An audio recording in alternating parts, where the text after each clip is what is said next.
what do we feel is the biggest problem that we face?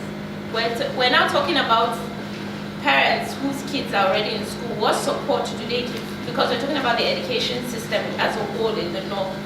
So what problems do we feel is being faced, and how do we feel it can be tackled?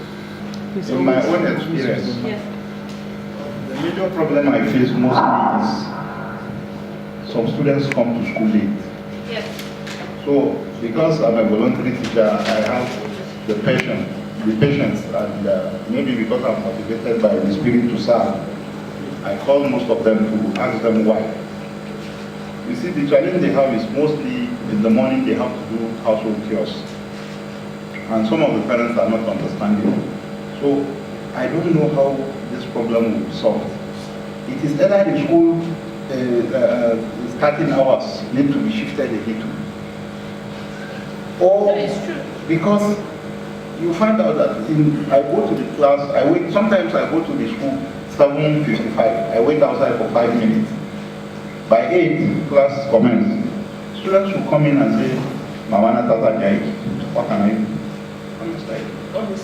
We have to work to build the support, the parental support, through the PTAs and the school-based management committees, where we'll address all these issues of late coming, issues of parents not supporting their words in the homework that we can give in the school. So all these are issues. So I think we have to build the parental support through the platforms, PTA, school-based management committees. I think the one-on-one parents will be able to address that to a certain extent. I mean, genuine cases, because we know children. Somebody might be playing, or because sometimes when I come out of my house, I'll just see a kid sitting down under the tree doing absolutely nothing with his school uniform at 9. So I think one-on-one with parents will be able to address genuine cases of late coming to school. Sorry, I have observed something. When schools close their gates, mostly by 8 o'clock, those of them who have missed out at that time, they don't go back home, they hang around. So, and it still goes back to the issue of maybe adjusting recommendation to adjust timing. Personally, I have some personal workers who work with me. Most of the ladies, I tell them report by 9. Because I know there are peculiar issues that they have to handle. So I think we also have to include this in some of our recommendations. This timing, 8 o'clock, is it really visible? No. I think it's visible.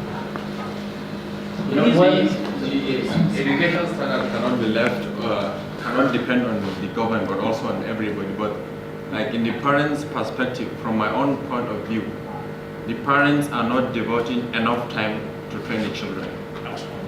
Parents devoting enough time to train the children is one key way in solving this issue. But as you say, it's not the issue of being the parents to be educated. Like the issue of late coming. If you go to for instance, Lagos, even a civil servant, I think they usually wake up around 4, 5. Yes. But unlike in the north, you hardly see a worker or even students.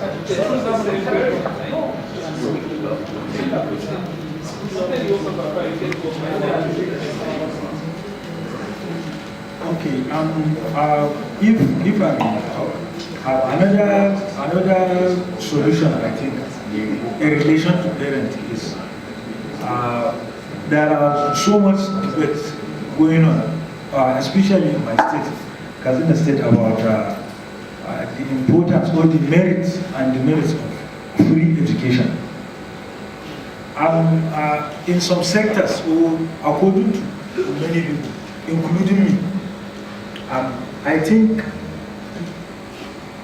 free education, in the sense that maybe the parents doesn't have any stake, they don't have a stake in their children's school. It's making them not to appreciate the teachers, and then not to force their children to go to school. Because they stand nothing to lose. If you like, go. If you don't like, you should stay. Especially in many states, they are even paying their own WAEC and NECO school fees. So his parent, his maybe father, if he know he's not paying his WAEC and NECO fees. So if you like, you should pass. If you don't like, let him come next year. Let him come. Let him write it as many times as possible, because you know he's not spending a dime. So I think this issue of free education, though is somehow political now. Almost everybody is trying to advocate for it, that free education. But to some extent, seriously, you have to look at that issue. It is affecting the level of education in the north. Sorry, me. Why I'm saying this is because I believe the most useful things in life shouldn't be free. If they are not free, you pay for it. No, why I'm saying it is at least education. If education is not free, parents are spending on their children to go to school. They will force them to go. At least that is why I believe that is why there is a relative higher performance in private school than in public school. That is my take. Maybe I think we should look at the classifications, because the enrollment in the urban areas are normally very okay.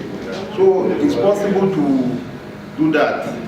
But in the rural areas, if you introduce these fees, you find out that what I'm saying is, even in the rural area, it doesn't have to be maybe uniform.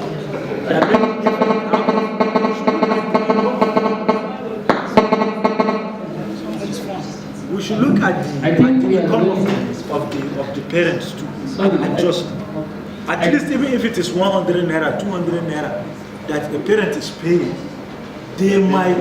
I believe they will pay more. Of course, they are paying PTA. I think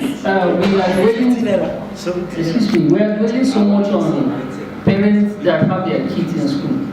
I think what we should be looking for is those parents that have no kids in school at all, and they are not ready to send them. When we're talking about parents now, we're talking about, because we spoke about society.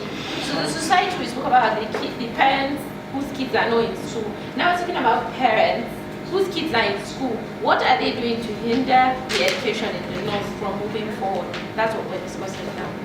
Some are not even interested in that school, whether it's free or not. Because I think there's a girl that I taught while I was in Bochi. When I went there, the girl, I think she was always scoring 0%.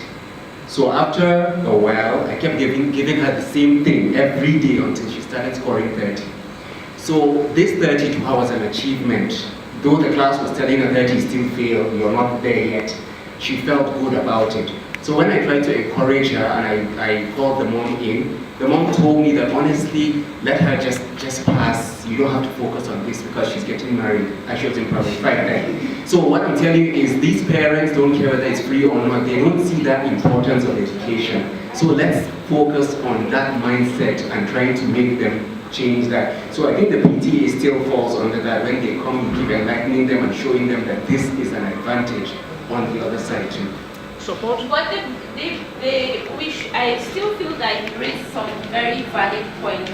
What I think is, how can we marry the two? And a suggestion that I could give is, entrance examinations that these kids have should be a certain, they should get a certain percent. And if they get maybe, let's say 30% or 40%, then the education is free for them. That makes sense. Okay, out of 100, 30. We're talking about kids in public schools who getting 10% is I'm just saying that we should, yes.